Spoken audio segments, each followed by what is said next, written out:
mommy brain is totally a thing. And guess what? It doesn't disappear after you have your kids. It gets worse. Mommy brain is absolutely a thing. Wait, what was the question?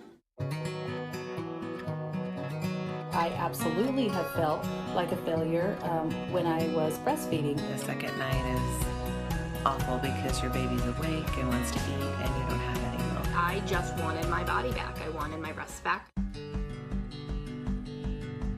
Some people experience love at first sight, some people don't. I don't think those warm fuzzies come until you start to get to know each other a little bit better. You know what? I did not love my firstborn. I'm just being real, but now I love him. Sometimes it takes a little bit for that love to kind of grow and develop. Parenting is kind of like a guessing game. There's a lot of stuff nobody told me. I'm never sure if what I'm doing is the right thing. Nobody talks about this.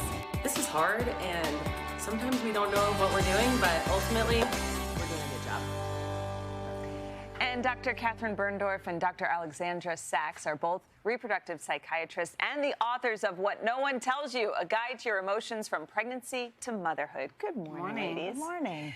I think the running theme through all of those women is, my goodness, it's just an emotional roller coaster, and so many things are hard, and some things are easy, but not most things. And And no one tells you. No one tells you anything.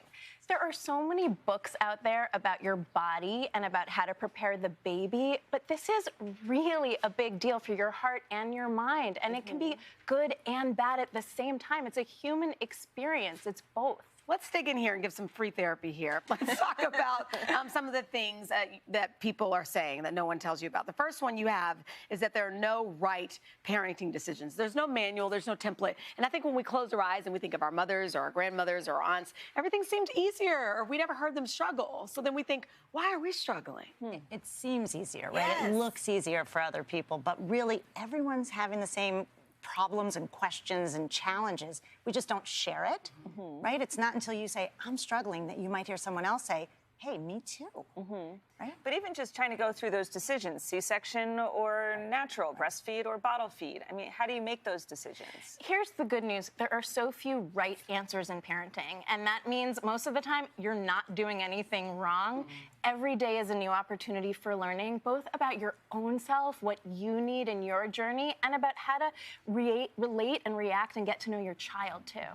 We've talked a lot about fertility, as you guys know, over the last week or so, and a lot of people, don't talk about the M word, and that's miscarriage. And I think a lot of women are talking this week about the fact that they didn't realize that so many women have had them because we don't talk about them. But it's an issue. Super common, Yeah. right? If you're trying to get pregnant or have kids, it's very likely you've experienced a miscarriage, right? And often, until you talk about it, others don't come forward and say, hey, I had that too. It remains one of those things you whisper and is considered taboo, but shouldn't be. Right. It happens to almost everybody. And we really applaud you guys for talking about this so openly on this show. It's reducing so much shame and stigma for women all over the world.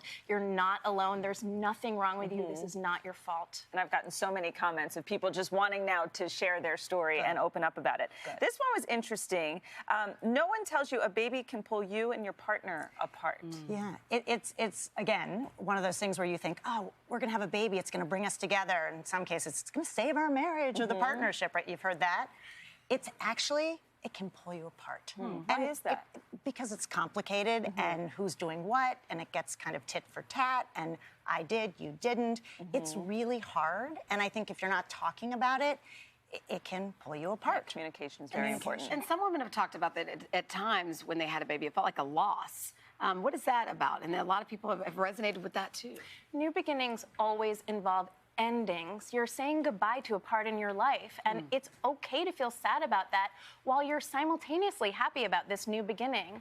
We often feel both things at a time. Ambivalence is absolutely normal in human relationships and in developmental transitions, and we really want people to feel like there's no shame in that. It's not a sign you're going to be a bad mom. It's not a sign that there's anything wrong with you. It's just part of the process. Yeah. And I feel like moms certainly do take a lot of the weight, a lot of the blame. They feel like they have to make all the decisions. But this is an emotional time for the dad, too, who sometimes has to accept that he's just going to take a back seat for a little while. We hear that a lot. That, you know, while the mom gets focused on, right, and the baby, and the dad gets a little forgotten, and that feels bad. And I think that the dad needs some airtime too, and goes through the same things as well. Maybe not physically, but he's got a new baby too, and a life transition as well. Yeah, and that's a reminder also for adoptive parents, for same-sex couples. Becoming a new parent is a major transition. You don't have to physically deliver a baby to go through that. And that's true for some hormonal changes as well with the bonding hormones. Right. Thank you guys for coming in this morning. We're having the discussion on the show. We are. And sleep is very important too. So get that when you can. Sleep is medicine. Don't forget to check out today.com/parents for more on this book and more from our new series, Modern Motherhood. Thank you, ladies.